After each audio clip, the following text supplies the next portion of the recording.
In this video, I'll show you how the plan page works. So this page consists of all your planners and calendar databases.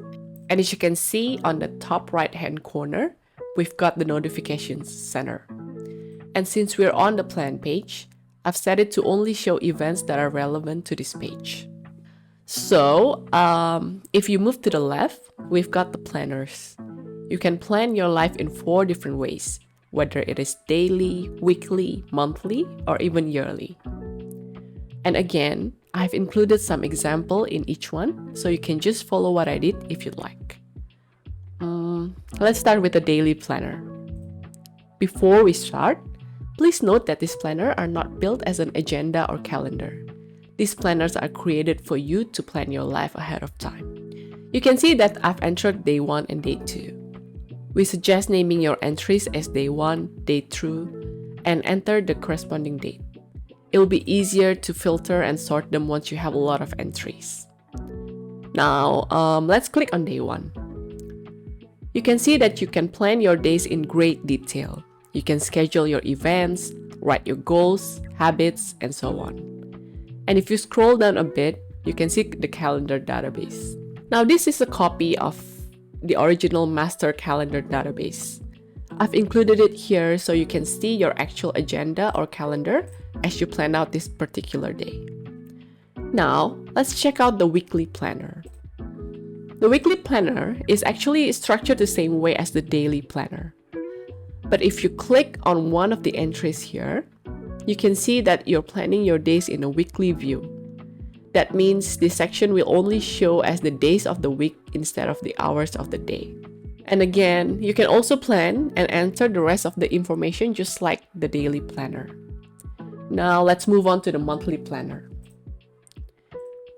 Now you'll see that in the monthly planner, I have included all the months of the year since there are only 12 of them. And if you click on January, for example, you can plan this month by the day of the month. And last but not least, let's move on to the yearly planner. This is where you typically plan your year before it starts. You're able to write this year's intentions and write your goals. And if you scroll down a little bit, you'll see that these are the common questions when planning out your life. You can feel free to use this as a reference. You can also record your achievements.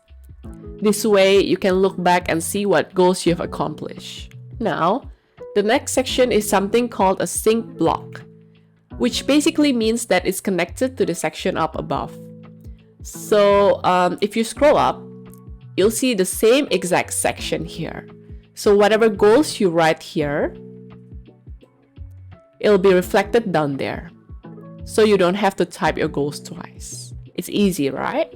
So before the year ends, if you'd like to plan out for next year, you can simply duplicate 2023 or simply click on New and all the sections will populate for you as well. Now let's go back to the plan dashboard. Here you'll see the calendar, which is one of the databases you'll use quite often. The calendar itself is quite simple. You basically enter your meetings, appointments, and events here.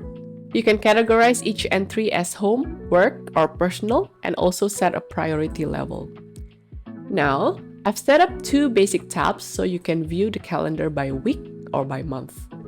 And if you want to jump to see today's data, simply click on Today. If you move to the left, you'll see a master calendar here in the menu. This is the original database, so please make sure you don't delete this database. That's all for the plan section, guys. I hope that's helpful. Bye!